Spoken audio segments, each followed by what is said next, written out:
Hello and welcome. Today we're going to talk about the basics of Universal Studios in Florida.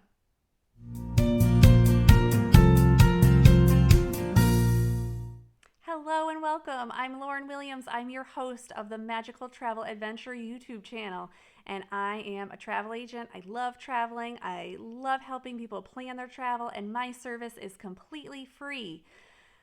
Look below, it has all my information. Subscribe, you know the deal. Anyways, let's get to our topic today, Universal Studios in Orlando. I get a lot of questions being a travel agent. I specialize in Disney World, Universal Studios, cruising, and of course, all inclusives. A lot of questions I get is, oh, I want to go to Harry Potter Land, or oh, I want to do this.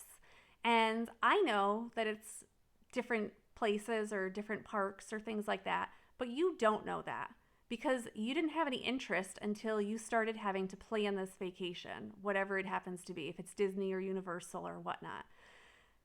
It's totally fine to know nothing about Disney World and Universal Studios or any place you want to travel.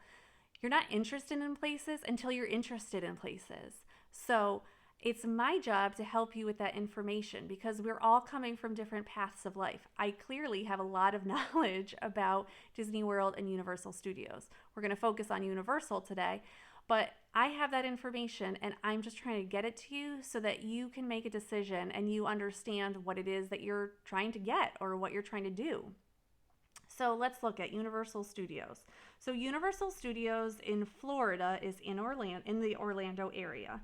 And there are 2 to 3 main theme parks. And I say that because if you're not a water park person, then Volcano Bay is not for you. But the main theme parks are Universal Studios, Islands of Adventure, and Volcano Bay. Now, as if you went way back when, like I went in the 90s, there was just Universal Studios. There was no Islands of Adventure. There was no Volcano Bay. These are new additions to the parks over the years. Universal is working on a huge project to expand to another park down the road, and which won't be ready for a few years. Hopefully I'll get to go when it does open. But what you need to know is that it's ever changing, it's ever evolving, and always you have to do your research before you go so you know what's available for you. So I'm just going to go in by park. I'm not going to talk about each park specifically. I'm not going to show you ride pictures, things like that. I'm just trying to give you an overview of what it could be if you went to Universal Studios. So, Universal Studios, the main park called Universal Studios, it's basically the blockbuster and ride of the movies park. So there's all different types of rides, and I'm not going to read off all of them. I'm just going to let you know that there is some Harry Potter stuff in Universal Studios, and it's also in Islands of Adventure. And we'll get into that a little more. But what I have is listed up there are some of the rides that people talk about the most or that you might be interested in. So Despicable Me, Fast and Furious, Escape from Gringotts, which is Harry Potter, the Hogwarts Express, Rip Ride Rockit, and Transformers. Those are all rides that you'll find at Universal. And you need to know what kind of ticket you want if you want to go back and forth between the parks. So if you want to look at my other video up here, this talks about Universal tickets and the different types of options you have for Universal ticket prices. If you jump over to Islands of Adventures, this is about epic adventures of fictional stories.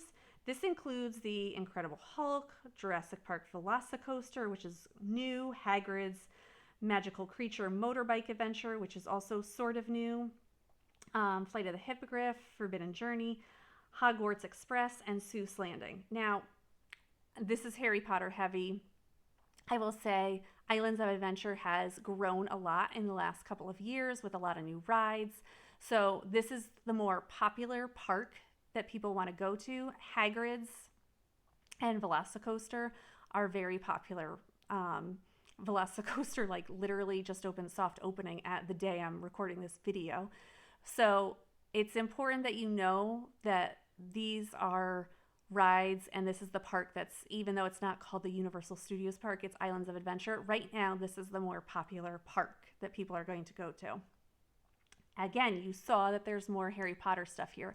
I didn't talk about the shops or the different places that you can eat, but what I do need you to know is that if you want to go to see Harry Potter stuff and ride the Hogwarts Express, you need to buy a park-to-park ticket. That's the only way to get between the two parks, is to buy a park-to-park ticket, and the only way that you can ride the Hogwarts Express. Universal Studios made sure that you were going to need that park-to-park ticket, so that's why it's done like that. Of course, everyone would love it if you didn't have to, but that's why. And the Hogwarts Express is such a great ride. If you are a Harry Potter fan, you definitely want to ride it. It's wonderful, and it's different. It's not like the same ride going one way and back. So it's such a great thing to experience, and I think if you are a Harry Potter fan, and you should go and you should get that park-to-park ticket, because it's just a great value for what you get to see.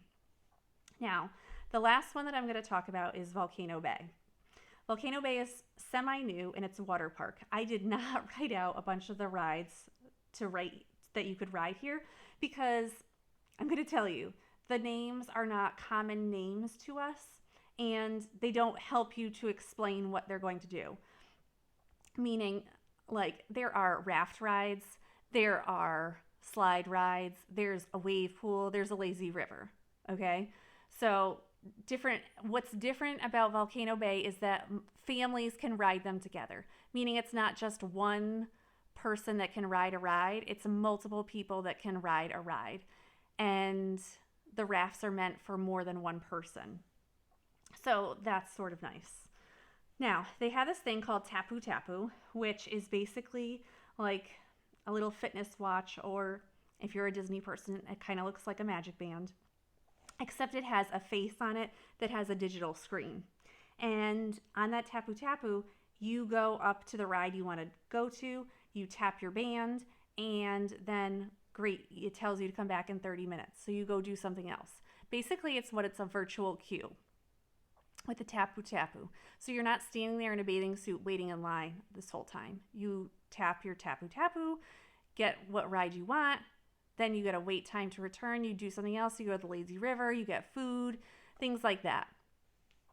You get the Tapu Tapu when you walk in. It doesn't cost you any extra money. You get it when you walk in, and you leave it when you leave the parks. So you don't get it to come with you. It opens up your lockers, and it's a very convenient feature that you can use.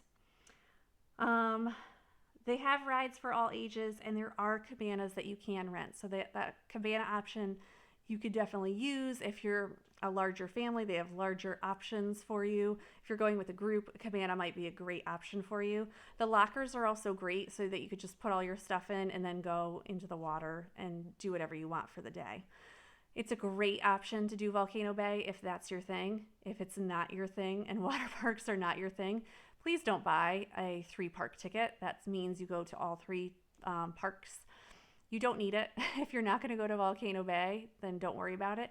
But if you are going to go to Volcano Bay, then I would definitely add it as your 3rd park ticket, or you get a 3-park ticket, meaning you can go to all 3 parks. All right, I hope you enjoyed this video. If you have any questions about Universal Studios, you can definitely reach out to me or ask any in the comments.